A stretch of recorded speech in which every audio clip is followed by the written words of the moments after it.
Telangana assembly సమావేశాలు live లో చూద్దాం. ఈ సందర్భంగా చెబుతూ అధ్యక్ష ఓ సాహసోపేతమైన నిర్ణయం, ఓ చారిత్రాత్మకమైన నిర్ణయం, ఎవరు ఊహ కందనటువంటి అంశం. గౌరవనీయులు లోక్సభ ప్రతిపక్ష నాయకులు రాహుల్ గాంధీ గారు ఈ దేశంలో కుల గణన జరిగి తీరాల్సిందే, ఎవరి వాటా ఎంతో తేరాల్సిందే, వారికంతా ఈరోజు రాజకీయ ఉద్యోగ విద్యాపరమైనటువంటి అంశాలు అందివ్వాలని చెప్పని ఇచ్చిన పిలుపు మేరకు తెలంగాణలో గౌరవ ముఖ్యమంత్రి రేవంత్ రెడ్డి గారు ఇదే సభలో బీసీ సంక్షేమ శాఖ మంత్రులు పొన్నం ప్రభాకర్ గారి ద్వారా మరి బీసీ కులగణనకు తీర్మానం ప్రవేశపెట్టి సుమారు 1 లక్ష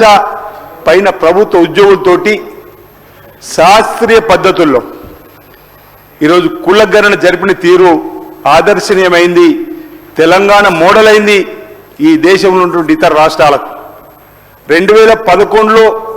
దేశ జనాభా లెక్కించి తదుపరి దేశ జనాభా లెక్కల్లో రాని సందర్భం ఈ 2020లో ఏదైతే కేంద్ర ప్రభుత్వం దేశ జనాభా లెక్కలు జరిపినప్పుడు ఈ తెలంగాణలో జరిపినటువంటి బీసీ కులగణనకు సంబంధించినటువంటి దాన్ని మోడల్గా తీసుకొని దేశవ్యాప్తంగా కూడా కులగణన చేయవలసినటువంటి అవసరం ఉందన్నమాట ఈ సందర్భంగా చెబుతూ ఈరోజు క్యాబినెట్లో చర్చించి అసెంబ్లీలో కూడా చర్చలు తీసుకొని వచ్చి ఆనాడు ఎన్నికల కంటే ముందు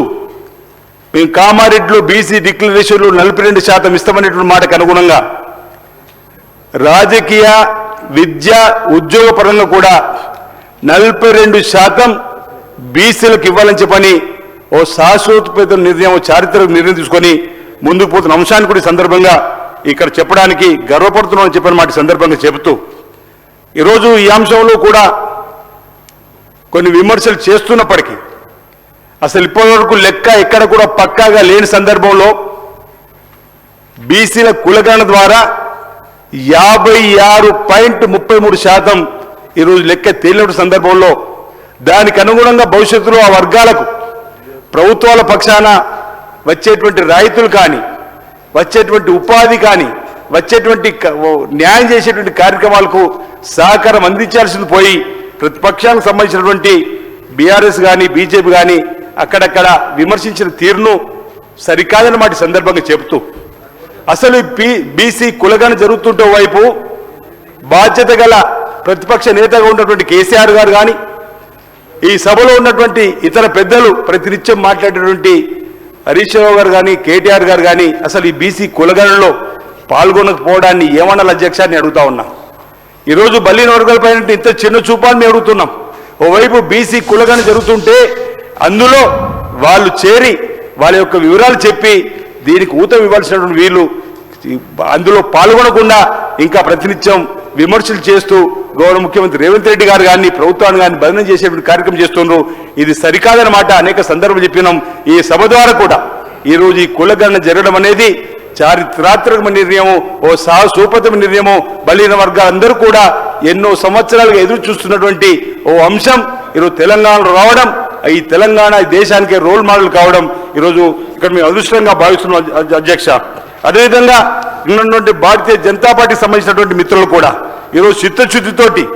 ఏదైతే 42% రిజర్వేషన్ ఇవ్వాలని చెప్పి మేము అనుకుంటున్నామో భారతీయ జనతా పార్టీ కేంద్రంలో ఉన్నటువంటి ప్రభుత్వంతో ఒప్పించి మెప్పించి ఈ రిజర్వేషన్కు అక్కడ కూడా మాకు సహకారం అందించి ఏమాత్రం ప్రేమ ఉన్నా కేంద్రం ఒప్పించి 42% రిజర్వేషన్ అమలయ్యేలా చూడాలని చెప్పి ఇక్కడ ఉన్నటువంటి భారతీయ జనతా పార్టీ కూడా ఈ సందర్భంగా నేను తెలియజేస్తూ ఈరోజు అన్ని విధాలుగా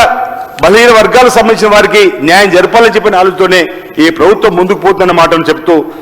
ఈ అంశంలో బలహీన వర్గాలకు సంబంధించిన వాడిగా మా ముఖ్యమంత్రి రేవంత్ రెడ్డి గారికి సర్వదా రుణపడి ఉంటామన్నమాట ఈ సందర్భంగా నేను తెలియజేస్తూ సర్వేలో పాల్గొన్న వారి కోసం కూడా రెండోసారి కూడా మళ్ళీ 10 రోజులు కూడా అవకాశం ఇచ్చినటువంటి సందర్భాన్ని కూడా గుర్తు చేస్తూ ఈరోజు